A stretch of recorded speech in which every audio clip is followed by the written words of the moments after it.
I'm sure that you've read our latest issue of the Digital Examiner, and you would have seen Dr. Razumenko's University of Calgary biography. You would have seen that he's an award-winning and accomplished researcher. With a little more research, it might have led you to PubMed. No, it's not a bar in Dublin. PubMed comprises more than 39 million citations for biomedical literature from Medline, life science journals, and online books.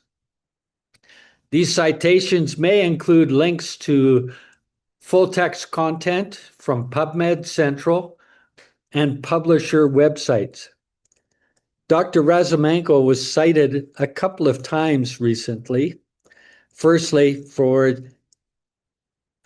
the beginnings of the Canadian Cooperative Clinical Trials Program and the American influences. And secondly, for patient-reported outcomes in Canadian cancer research.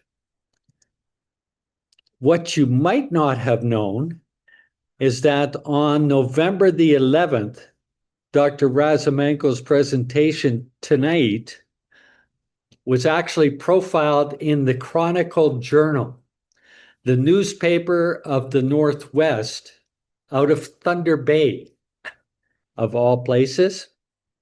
So the word's getting out there across Canada of the quality presentations that we have going on here.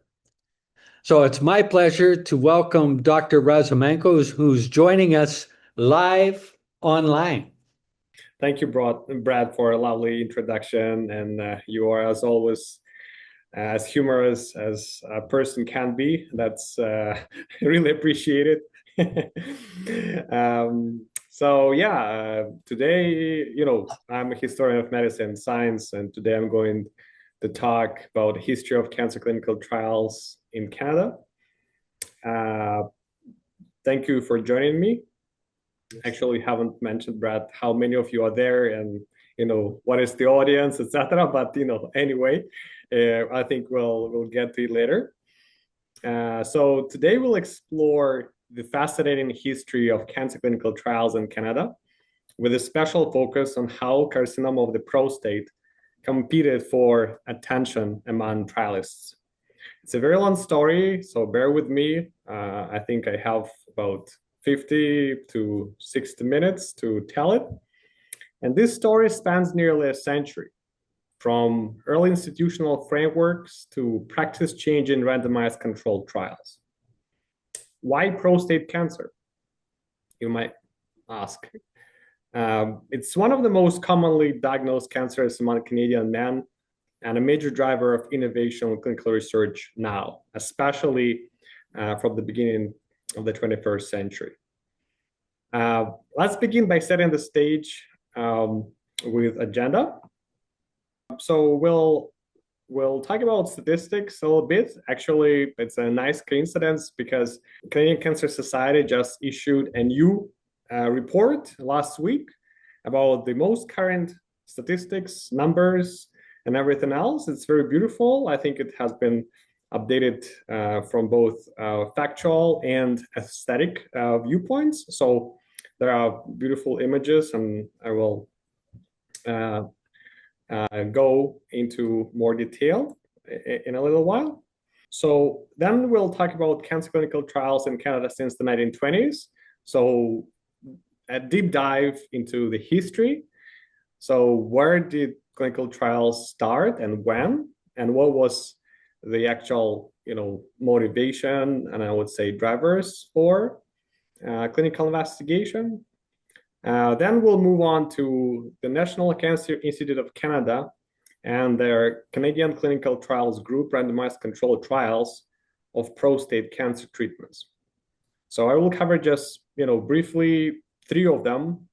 So for the purpose of this presentation, 1 would be enough, but I just wanted to give you a broad overview of the trajectory of clinical trials. So from the late 70s up to the early 2000s, so that you understand that the real meat of clinical investigation really started in the early 21st century, and most of the 20th century was kind of about debates, whether radiotherapy is better than hormone treatment, then maybe combination, then maybe kind of a few nuances about them.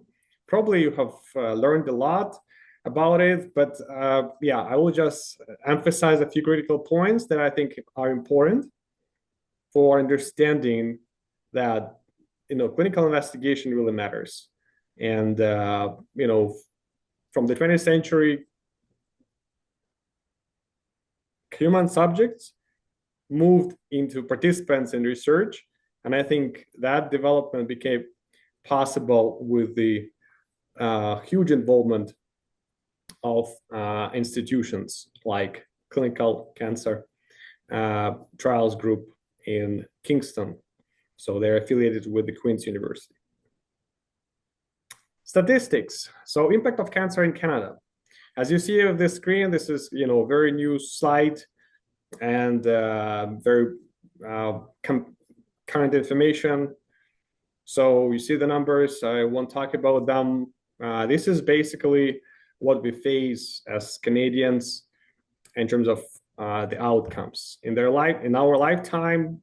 42% of people are expected to be diagnosed with cancer, and 22 are expected to die from it. So obviously, this is not very hopeful statistics, but prostate cancer survivors and people who will be diagnosed probably with some other types of cancer, belong to this huge cohort that our healthcare system is dealing with. And here, I'm not going into health economics, but just give you a number for cancer care in Canada overall. The governments, so all governments, including the federal government, spend more than $50 billion. It's almost the same as the current deficit. So it gives you just the extent of this huge issue. And these are the most commonly diagnosed cancers in 2025. So you see here, bottom left, prostate cancer, about 20%.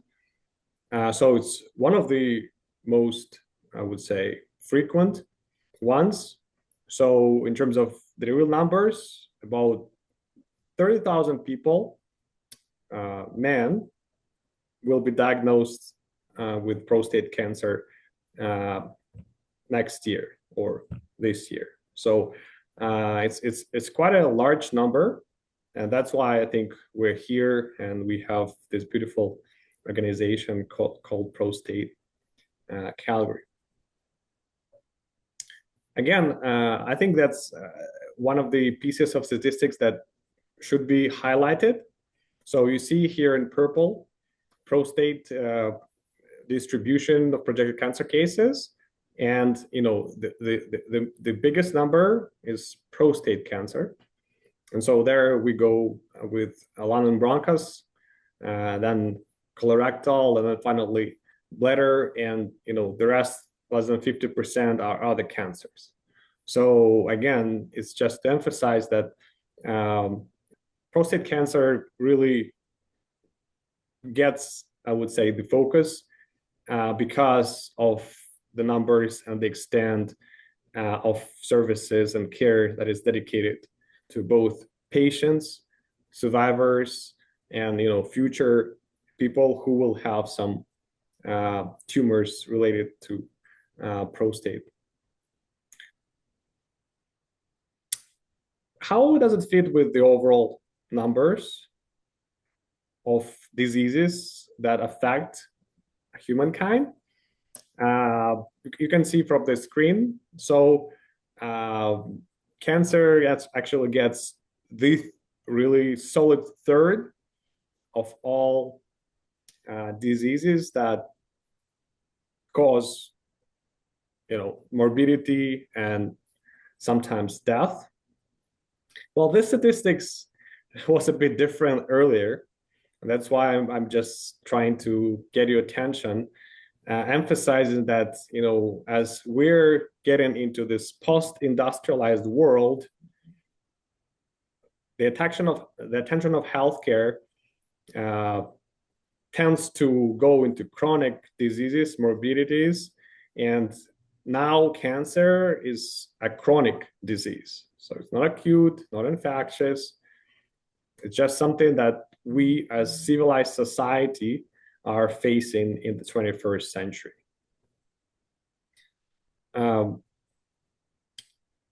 Canadian cancer statistics show that prostate cancer consistently ranks among the top diagnoses for men.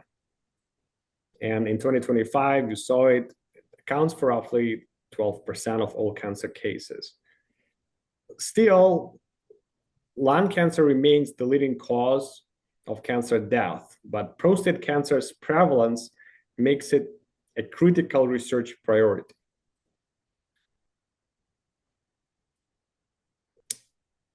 This is just to give you some historical insight into the problem. So you see top 5 killers here in Canada in 1978. So almost 50 years ago, cancer mortality was around 23%. And in the previous slide, you saw now it's 29. So obviously there is some trend happening here.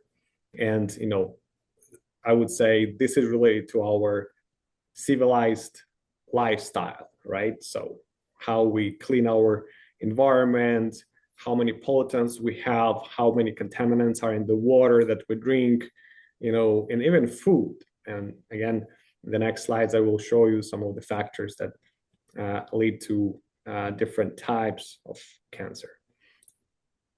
Again, for historical purposes, so on the left and right, you have 1987 statistics about the distribution of cancers by site, and center front is cancer mortality in the US from Life magazine of 1947.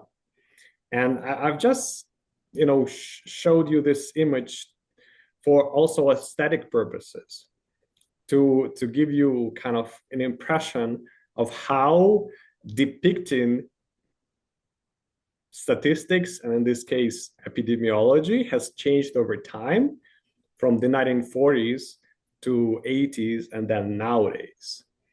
So obviously, numbers also changed, but there on the left, you see prostate cancer incidence, 16%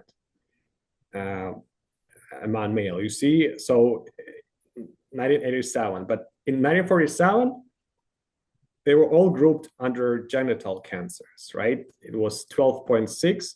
And again, the number is lower, not because they were probably lower, but because fewer cases were registered. And I will return to this point later in the presentation. This map represents cancer incidence and mortality in 2020. So you see here, Alberta, so we are doing not that bad actually in comparison to other provinces. I would say we are one of the good examples of how to prevent, treat, and then deal with post-treatment different cancers.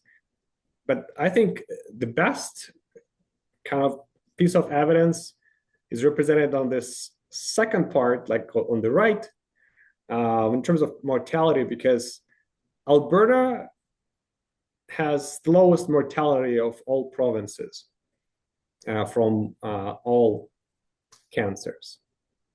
So I think, that gives us some optimism to believe in our healthcare and our research, and really it's important to understand that those numbers really make a difference when they collect the statistics over decades. So, and I will give you some insight how it was done in terms of epidemiology and why it really is important. So this is specifically about prostate and projected age standardized mortality rates per 100,000. Like in this case, we are one of the worst kind of provinces in terms of having this diagnosis. While it's still difficult to estimate or really understand why this number is here. So we have here that more than 25 number, and it's still kind of complicated issue, because although the treatment facilities and healthcare and everything works really good in terms of other types of cancer, for prostate, it's mortality, especially in terms of mortality, we're still lagging a bit behind. So it's just maybe a question for the audience, maybe to share their experience and why this is happening. Just to give you this example, if we just expand our scope and look at the world in general, so there are 10 most common cancers worldwide, and prostate cancer incidence and mortality are also quite high. So Canada is not just a country where we have that problem. It's a global issue. And it all boils down to the standard of care, and specifically cancer care. So here in Canada, we have it institutionally based, basically saying that hospitals and tertiary clinics are in charge of diagnosis, treatment, and then post-treatment operations. So it is biomedically driven. So basically, from basic research to lab research to finally clinical trials, the whole spectrum contributes to better treatment options over time. And finally, it is tumor focused, so it's based on acute and chronic disease models. Cancer care today is, I would say, one of the best in the world in Canada. It's often long-term, in part due to an increase in survivors. And I know that many of you are survivors. So again, I researched into the numbers of survivorship in Canada. And 5 years ago, when they collected statistics about it, the number of all survivors in Canada amounted to 900,000. So for all types of cancer. So if you get this 12% number, I would say that, around 10,000 survivors around Canada are with, former prostate cancer. Cancer care today is outpatient oriented. So that's why we have only a very small number of dedicated hospitals. In Calgary, we're very happy to have Calgary Cancer Center, that is one of the most expensive buildings in North America. And of course, the motivation to build it was coming from both philanthropy and the need to build something really big in the center of Canada, because you don't need to go all the time to Vancouver or Toronto to have all your needs met, and it's easier when there is something in between. So Calgary became that attraction point. And last point about this, so in terms of healthcare, we have evolved to whole patient care, and it means, and I will show it again in the example of the last the third clinical trial that I've researched. It's about total quality of life of the patient. So not just treatment, not just patient-oriented research, not just really quality of infrastructure and care. It's about all that contributes to the quality of life of a person with cancer. It's just a nice reference from a person that I have interviewed, Tony Miller.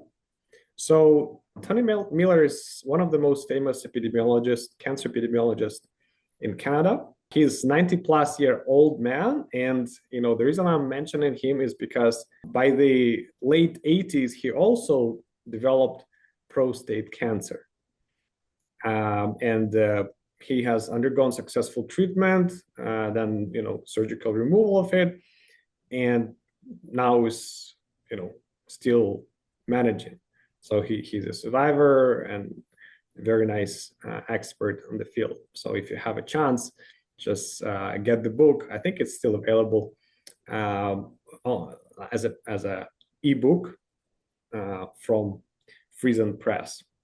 So this is him at the University of Toronto when he was both teaching and doing research, and he was the first director of the cancer clinical trials group, and then in the 80s became chair of the breast cancer clinical group in Canada. So essentially, he was in charge of all clinical trials, especially long-term, dealing with breast cancer. So I've already mentioned there are hundreds of cancer types, and prostate cancer is also kind of generic term for it. So there are adenocarcinomas, there are other neoplasms that named in different ways, but we're talking about prostate because this is an organ, right? And the most frequently diagnosed cancers in Canada include breast cancer and prostate cancer for men. So the leading cause of cancer death for both sexes is lung cancer still, because we have very few treatment modalities to deal with it. And as all of you know, there are risk factors that predispose most people to having cancer. Tobacco use, poor diet, high body mass index, lack of physical activity, also viral infections like hepatitis, and other risks like workplace hazards, like oil and gas industry has a lot of pollutants and chemicals, and obviously fumes that when you inhale on a daily basis, eventually could make you sick and potentially also contribute to lung cancer or some other cancers. And the story about risk factors is a very long one. So this is just a figure about pathways by which you can actually get either protection or resistance or some kind of overlapping of two while diagnosed with cancer and still having positive outcome. So from social structure to support functions, emotional, instrumental, informational, then affective, how do you actually relate to this, whether positive or negative, to these behavioral things like decrease in risk behaviors, like when you really intentionally try to limit your exposures. The screening and self-examination was the foundation of prophylaxis, and in former times it was called cancer control. And then also this cognitive biological aspects that essentially help you to manage what you have, be it cancer or just a distress. And of course, it all boils down to when eventually 2 of 5 people in Canada are diagnosed with cancer. Irrespective of treatment, if you kind of add up all those factors, you have either positive or negative outcome. In 1921, George Bernard Shaw, a famous writer, in Back to Methuselah, wrote, quote, "Life is a disease, and the only difference between one man and another is the stage of the disease at which he lives. You are always at the crisis. I'm always in the convalescent stage. I enjoy convalescence. It is the part that makes the illness worthwhile," end quote. So I think that really encapsulate the gist of the psychosocial approach to dealing with cancer. Like, if you're positive, if you're trying to be optimistic, if you enjoy life, even though you have this disease, there's a better chance of you to get into convalescent state rather than disease state. And so moving into the history and of cancer epidemiology, this is statistics that I compiled from the annual reports. Fortunately, we have very good statistics office, and from this 2 trajectories, you definitely see that there was a gradual increase in population over years, but the registered cancer cases actually went up and upper, meaning that there were more cancers than than anyone expected over time. And of course, now that's why I started with cancer statistics. We can really estimate what made them so prevalent and how. So in the early 20th century, cancer was something that not many people cared about because it was difficult to calculate and to figure out, what were the causes and where it came from. So there was, again, similar trends in terms of narrative as we had with COVID, that, some people thought it was infectious, others no, some provided like fake vaccinations, others thought that, that they would work, etc. So it's a very interesting story, and there are many books written about it from a historical perspective. And this is just to give you a glimpse into, the I would say some interesting nuances of epidemiological numbers. So here I just highlighted the numbers. At the PEI, cancer death rates amounted to more than 100, while in Saskatchewan, just 55. And you may ask why. And just without further investigation, I will give you a clue, because it was easier at the time.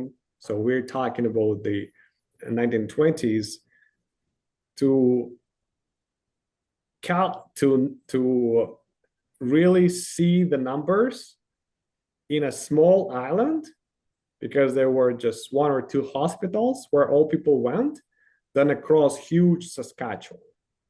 So it was not about the real rate of cancer, but it was about how easily it was to register all cancer cases within the designated area.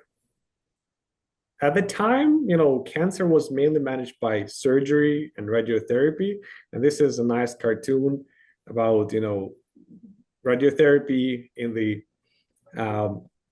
in the form of Gordon Richards of Toronto, and surgery, William Gallia, again of Toronto, trying to, get all the patients because of the prestige, right? So surgery was foremost before the 1950s, then radiotherapy came, and then, to actually understand what worked better and under which circumstances, people brought to the fore clinical trials. First, non-randomized, then randomized, and then controlled randomized. So these are the historic figures of the 20th century development, because by the 1930s and 40s, provinces began legislating cancer control. So a few examples from the archives. The Ontario Institute of Radiotherapy Act of 1934 explicitly allowed clinical investigation of patients, a precursor to formal trials. British Columbia followed with its Cancer Foundation Act in 1935, specifically emphasizing research. Saskatchewan's Alan Blair and Ontario's William Boyd, whom you saw in the previous slide, envisioned a coordinated national system, culminating in the Dominion Cancer Control Conference of 1947. And that date became kind of a milestone in cancer research, because that year, the National Cancer Institute of Canada was founded. These legislative and organizational milestones laid the groundwork for systematic experimentation and eventually randomized controlled trials. So we are looking here at the transition from experimentations with cancer patients to clinical trials, and then finally to randomized controlled trials, when people understood that, as many as possible variables should be same, but only treatment different for patients, in order to understand and evaluate which treatment worked better for a particular cancer. This is another example. So just to give you again a taste of how those policies were formulated and what was the role of research. So it was desirable, but of course it took many more years for it to become clinical research as we know now. So the discourse was about clinical investigation of cancer problems. And clinical trials, as we know now, with two arms, one treatment, one better treatment potentially, or no treatment at all, was called clinical investigation. And many people refer to it as human experimentation. So Alan Blair and William Boyd were behind the institutionalization of cancer research, and then later cancer care. And this is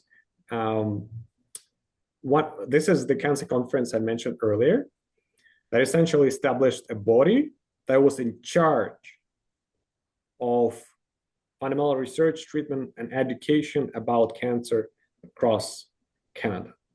And that body became known as Canadian Cancer Research Institute, that later was renamed as National Cancer Institute of Canada.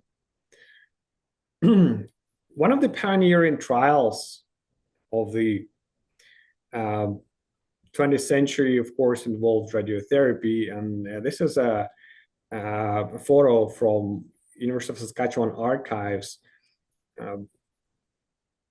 showing patient treated with Betatron. So in this case, technology drove trial design. The introduction of the 22 megaelectron volt Betatron in 1949 and cobalt-60 units in the early 1950s revolutionized radiotherapy. Early Canadian trials compared radiation modalities and combined surgery with adjuvant treatments. And then I will give you just a list of clinical trials where radiation therapy really played a major role to establish itself as equal modality to surgery first and then chemotherapy. And you all will know that all three of those modalities are used on a daily basis for patients with prostate cancer. And this is just a quote from Harold Warwick, the director of NCIC. Initially, I think it was felt that the Institute's most important role might be in the field of fundamental research, but it was appreciated that it might also serve a useful function in coordinating the efforts being made provincially to facilitate and improve the standards of medical care for cancer patients. So from research to actual cancer care. And again, some glimpse into the archives. Thomas Watson, who was famous radiotherapist across Canada at the time, said the distinction between fundamental and clinical research cannot be exactly defined, and it could be argued that this Betatron project is of the fundamental group in spite of the fact that living patients are used. Please pay attention to the employment of this particular discourse, that patients here are human subjects.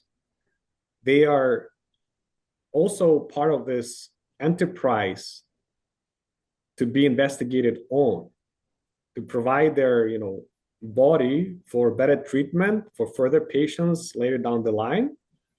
And this kind of narrative eventually contributed to a lot of ethical discourses about whether something was appropriate or not and under what circumstances.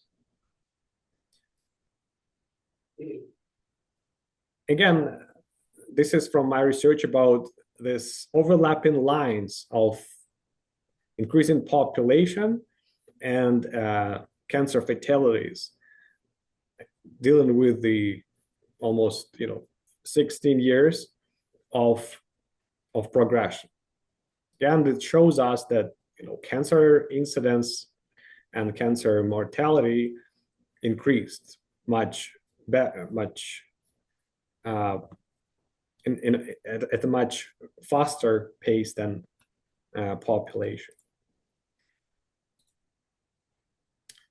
So I think I will skip this, but I just wanted to show you this portrait of beautiful investigator, researcher, Dr. Fedir, that eventually became governor of Saskatchewan. And she was just one of the few faces at the time that represented radiotherapy, because both surgery, radiotherapy, chemotherapy was dominated by men, and that was just the I would say not very pleasant feature of medical education. But still, there were some people like Fedir who turned out to be not only just great researcher, but a very able politician. So that is she operating the first cobalt bomb, so-called atom bomb, that saves lives in Saskatoon. A few pictures about the rivalry between London, Ontario and Saskatoon. Again, that's a great story, I would say, of Canadian pioneering spirit, and how Canada, I would say, was put on the map as a radiotherapy country, rivaling United States and other European countries in terms of promoting advanced care for patients. Another example, Vera Peters, who are here on the left with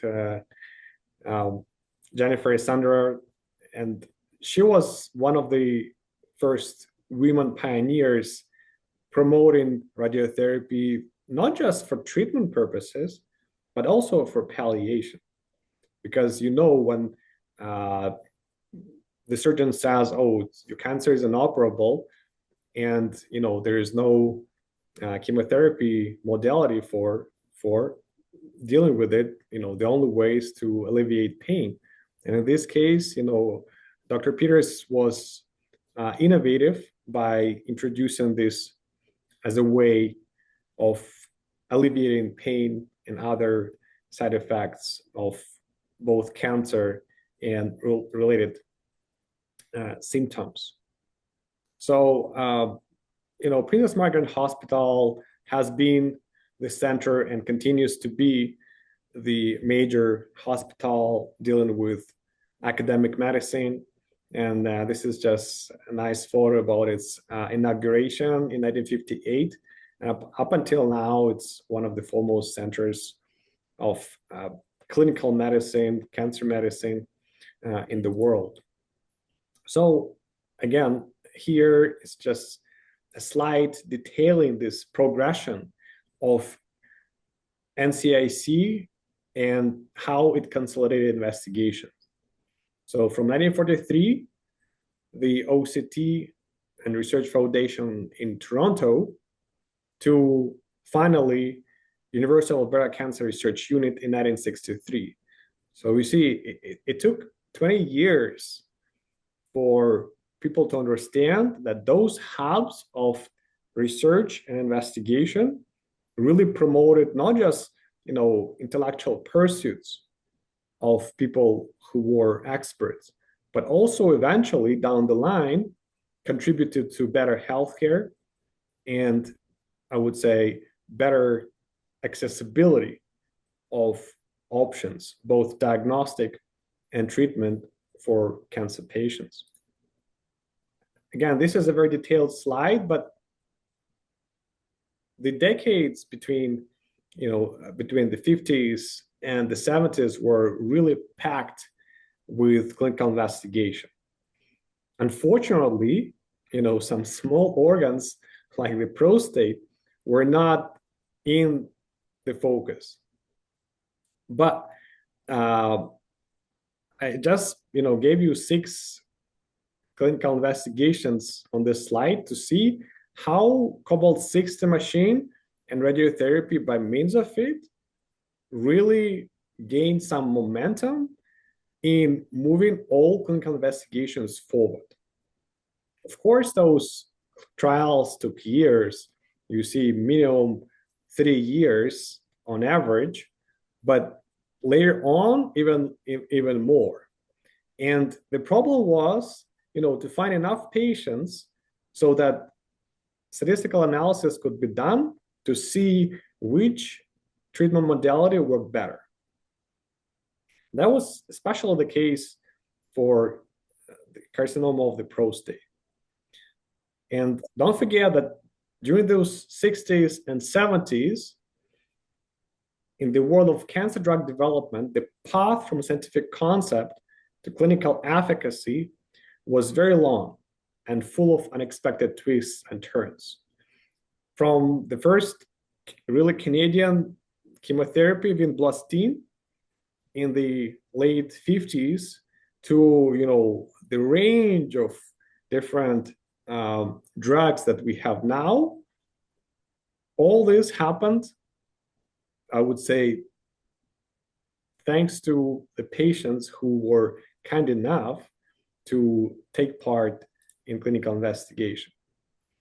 And another decade, even more trials, right? So this snowball of clinical investigations happened at a really rapid pace. But when you look into the details, again, you don't see those small sites of cancer like prostate because, again, it was very debatable how to treat it better. And when new options became available, like chemotherapy, and you can see here many of the names, then again, the surgery radiotherapy debate went into chemotherapy, and all medical oncologists, radiotherapists, medical oncologists, surgeons became essentially rivaling, whose patient is this patient with the cancer of the prostate. The three first NCAC trials of prostate cancer are listed here. So they were called, prostate 1, prostate 2, prostate 3. And from the dates, again, here underlined, you can imagine how long it took to accrue patients into the trials. So those were landmark trials because they compared hormone therapy with radiotherapy, and also, final androgen blockade with radiotherapy, because those debates were waged for years. And even now, when you talk to some specialists in the treatment of prostate cancer, you will hear like stories that essentially are not applicable to the contexts that are outside of Canada, like American School of Radiotherapy versus British School of Radiotherapy, and then Canadians are somewhere in between. Depending on where they trained and where they had residencies, will have different opinions, informed viewpoints, I would say, how to treat these boundary cases. Not like standardized that people have protocols for, but that are somewhat blurred in terms of diagnosis. So number one here, hormonal therapy versus radiotherapy for the treatment of clinical stage C and D carcinoma of the prostate. So the objective was to compare external megavoltage radiotherapy with standard hormonal therapy.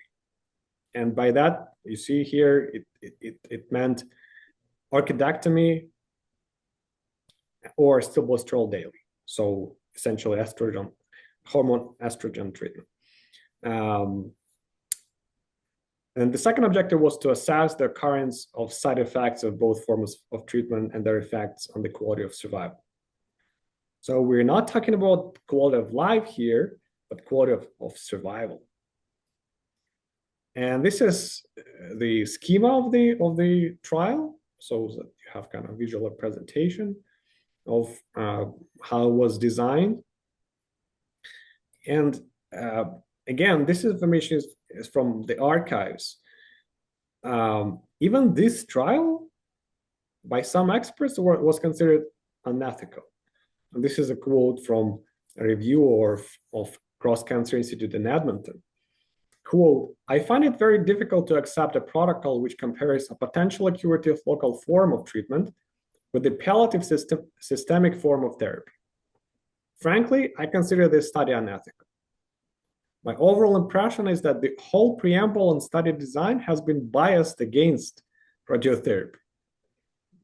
So this is just one view of the cancer specialist. Another from the United States said, quote, "This is in general a good protocol in spite of the report from the Veterans Administration and from others. The doubts are about treatment of stage C carcinoma still exist, and this randomization between hormonal treatment and radiotherapy is logical and is still worthwhile to reanalyze, so-called accepted treatment." Unfortunately, the results were not very good of this trial because the final accrual was just 26 out of about 450 participants required. And so essentially it closed without any conclusion which worked better due to poor accrual. And of course, after many trials were closed without results, Canadian Cancer Society really started to promote through all possible means this message in different media, including this Maclean's magazine, that cancer research is essentially a quest for a cure. And in almost a decade, it took almost 10 years for the NCAC, to take part in another clinical trial, PR2, treatment of pathologic stage C carcinoma of the prostate with adjuvant radiotherapy. So the objective was to evaluate whether adjuvant radiotherapy after radical prostatectomy improves outcomes for men with pathologic stage C prostate cancer. And it meant, well, extracapsular extension or seminal vesicle involvement compared to observation alone. So it was a randomized controlled trial, and the intervention was adjuvant external beam radiotherapy versus no radiotherapy. So basically very simple.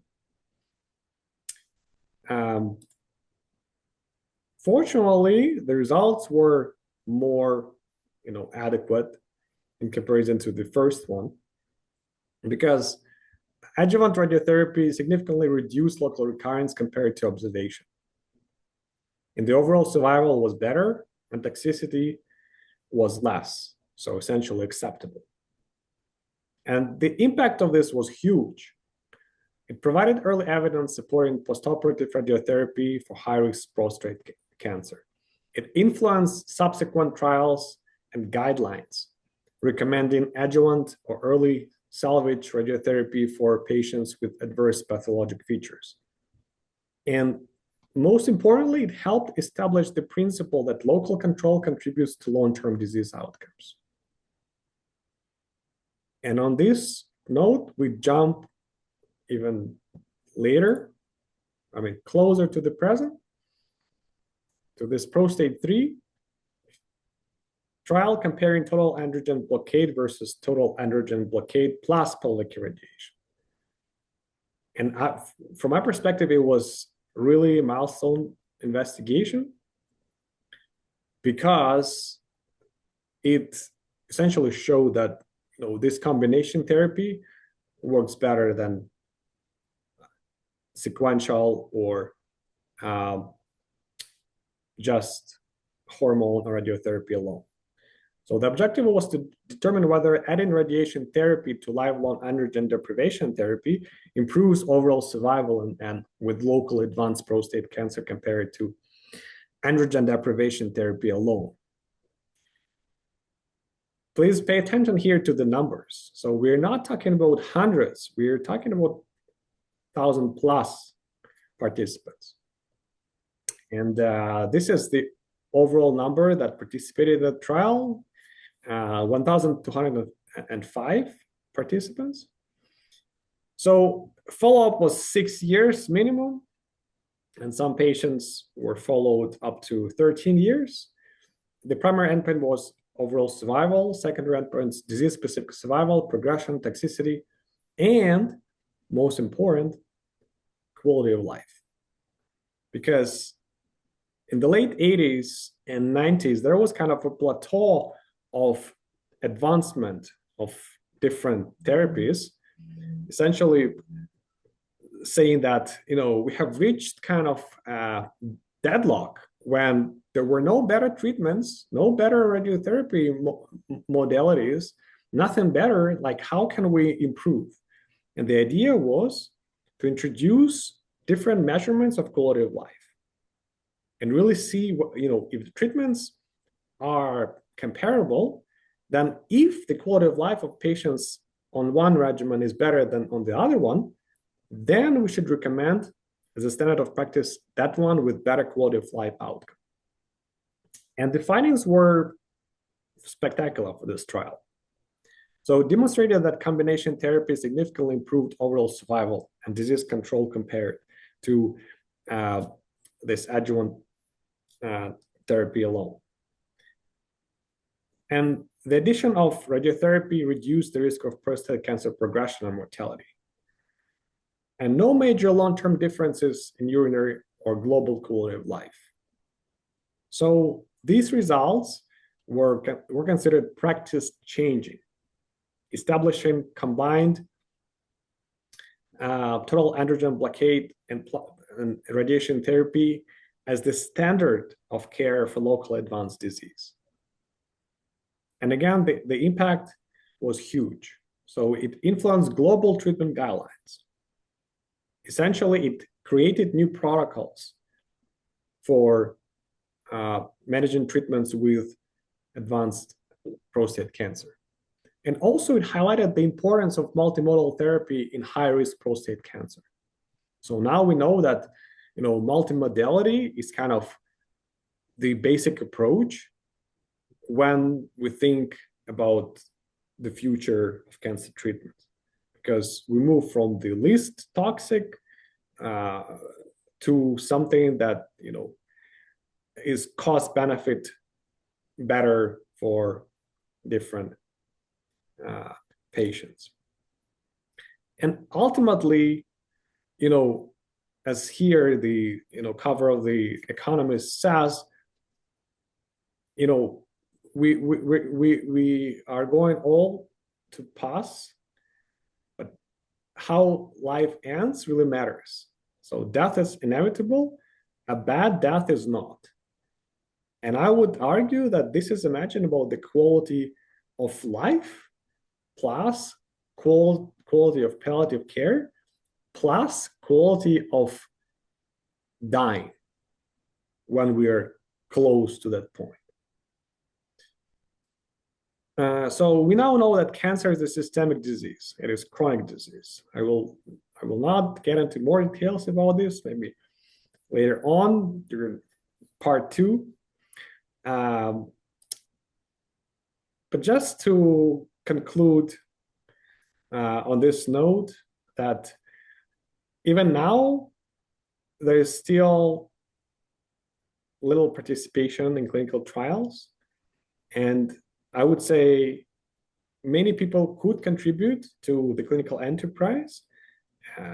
Specifically at the University of Calgary, there's a separate website dedicated to participation in research. You can see it on the screen.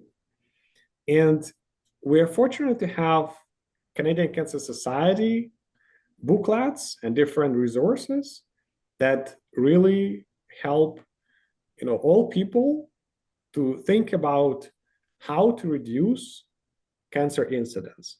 And in this case, I just got one of those resources, and it's called Monthly Tips to Reduce Your Risk of Cancer. So basically, it's about better nutrition, more movement, and enjoying life overall.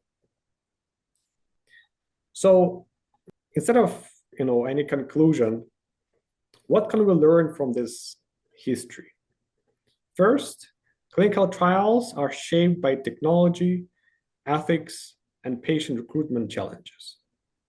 Second, prostate cancer research transformed practice locally, regionally, and globally, thanks to Canadian leadership.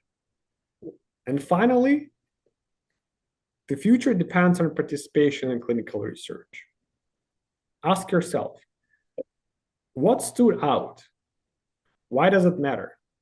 How will you apply this knowledge? Thank you for your attention, and I'm happy to take your questions. I've got one question.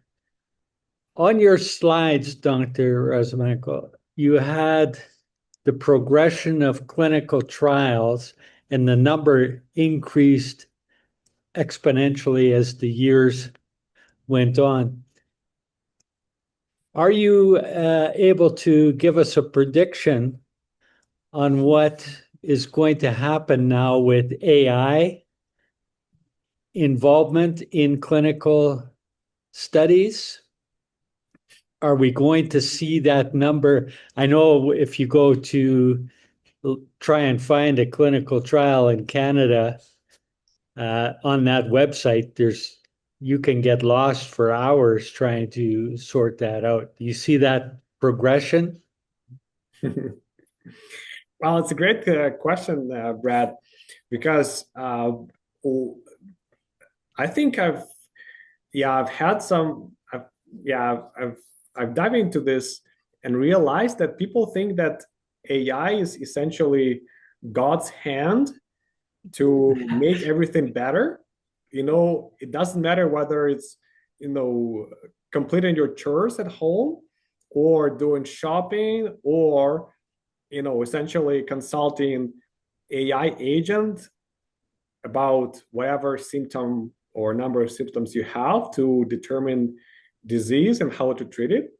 Well, if we extrapolate this to cancer clinical trials, unfortunately, I think without the involvement of patients with cancer in more clinical trials and really making those numbers larger and larger over time, AI won't be of help. Yes, AI can help you design drugs. Let's say we have a drug that works for some cancer, and there are many side effects. So essentially, it's very toxic. Then, yes, there are some specialized AI agents that really help reduce this profile of many side effects. And I think now in the market, there are already some drugs that have been modified to the extent that people have much fewer side effects than with similar versions of 10 years ago, although the medical ingredient, the main one, is the same. So yes, it can help us design better drugs, but the final evaluation, how those drugs succeed or fail in humans, in biological entities that live, it's still, I would say, not going to be touched very much by the involvement of artificial intelligence.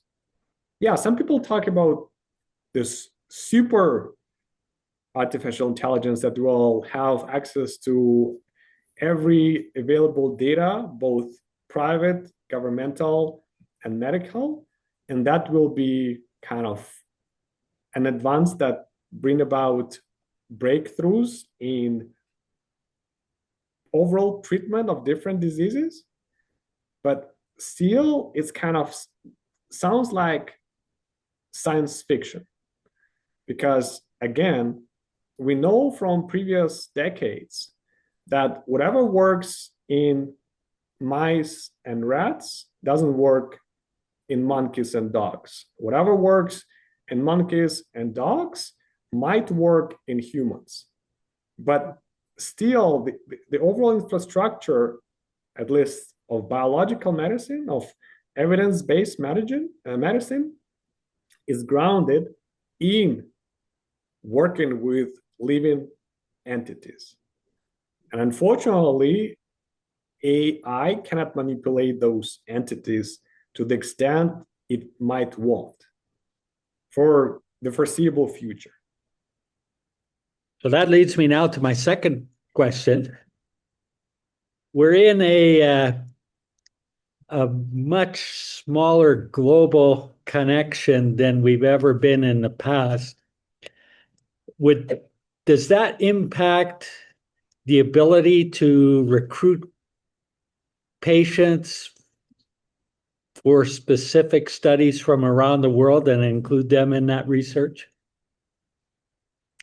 So can I start a study in Canada and get participants from the US and Europe and Australia where they're doing similar research? This is a very good question, and I think it deserves a lot of attention, because essentially you're asking whether, while we're so interlinked, at least via internet, can't we just progress with clinical studies that need better accruals, that need more patients, and we can use access to those patients in different jurisdictions? So there is a very big issue here that I think interferes with this ultimate access to millions of patients, and that limit, that boundary is normative regulations. So in Canada, we have this beautiful Health Canada and other great organizations that are in charge of cancer research that have very, very strict protocols and need to do essentially the whole investigation on individual patients that would like to participate in those clinical trials. In other jurisdictions, the regulations are very different. And so the comparability of data that you have is also different because you cannot have very neatly defined patient population in different countries because even access to different treatments and different drugs will be different because of regulatory bodies that organize both healthcare and clinical trials. And most of the time, those bodies are very separate because we're talking about ethics. In the 90s, there was a huge movement about enrolling patients from everywhere. Essentially, there were businesses created who recruited patients in different countries to satisfy the requirements of statistics for different trials. And over a decade, when they compile statistics, when they compare the cases, they realize that the actual huge numbers of patients do not contribute to the quality of data down the line because patients from different countries had different health profiles. In other words, they were not rigorously evaluated in terms of their preconditions, in terms of their chronic conditions, in terms of other ways of being that essentially detracted from the quality of results downstream. And they realized that, if we have so many barriers in terms of regulation, in terms of healthcare and clinical trials, it's better to organize those trials in at least jurisdictions that have very, very high levels of regulation. And most of the clinical trials you can participate now in Canada are intergroup trials. And by intergroup, it means that 3 major agencies, the American one, the European one, and Canadian one, form a hub through which you can access, I think, most of clinical trials in Europe, United States, and Canada. So there is kind of evolution along those lines, and it has been happening from, I would say, the 1980s to now. But again, it very much depends about the regulatory jurisdiction and what is considered ethical in different countries. And I would say, unfortunately, even most developed Western countries have different concepts of what is ethical, what is appropriate, and what is adequate. So this huge protection of participants in research led to essential unequal comparability of what could be advanced in terms of clinical investigation. Wow. So now I've learned even more, and my brain is getting full. Thank you so much, Dr. Razumenko. I don't think there's any other questions. Antonio has one more quick one. We know that environmental factors are very important in having cancer, including prostate cancer, but also genetics is important. I know they are related, but any statistical study has been conducted to find if one factor is more important than the other. Yeah, there were many studies actually, and I think now it gets more and more focus because we all know that environment has been deteriorating, and in concert with it, essentially our health. So at least few major studies that have been taking place over more than 10 years have shown that the environment and genetic factors really overlap. So essentially, if you live in a not very good environment over some generations, you will have genetic influence, and genetics essentially will lead with different cancers in terms of people like youth and newborns will have some predisposition for particular cancers. And again, I would refer you to Tony Miller's book, and just this one that was recently published. There are many other more. And it's not just about the environment in a natural sense that we have, let's say, the air we breathe or the water we drink. It is also, and that's one of the side effects of artificial intelligence, the overabundance of electrical grids and telecoms. So these small towers that you see in Toronto and in some places now in Calgary that are essentially transmitters and enhancers of the signal that all of us like, Wi-Fi everywhere. We're accessible. We can use internet through our mobile phones. But the disadvantage of this is that those radio waves, it has turned out through, again, rigorous research, influence our not just brain, but also heartbeat. And over time, again, there are no long-term studies that are longer than 5 years.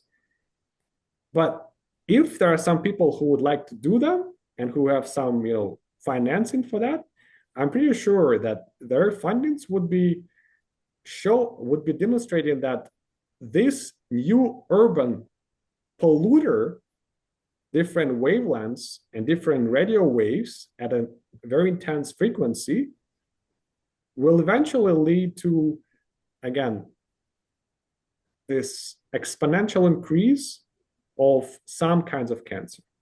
And in this case, I would, with confidence, I can say that that's a different topic, but cerebral cancers like brain tumors have been on the increase in younger people since the 2000s. And this was the breakthrough of this mobility accessibility.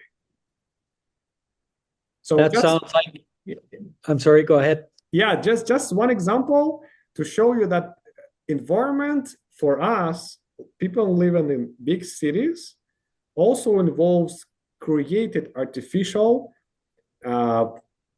factors that influence our well-being, not just nature in general. So this sounds like a topic for cracking the cancer code presentations at the library. So we'll save that for another day. Again, I want to thank you, Dr. Razumenko, for such a great presentation of information. It's overwhelming, and it takes us way back to even before my time. So thank you for sharing that with us tonight. And with that, I'm going to say we'll see you soon. And I wish you a great rest of your evening. Thank you. Thank you. You're warmly welcome. Take care.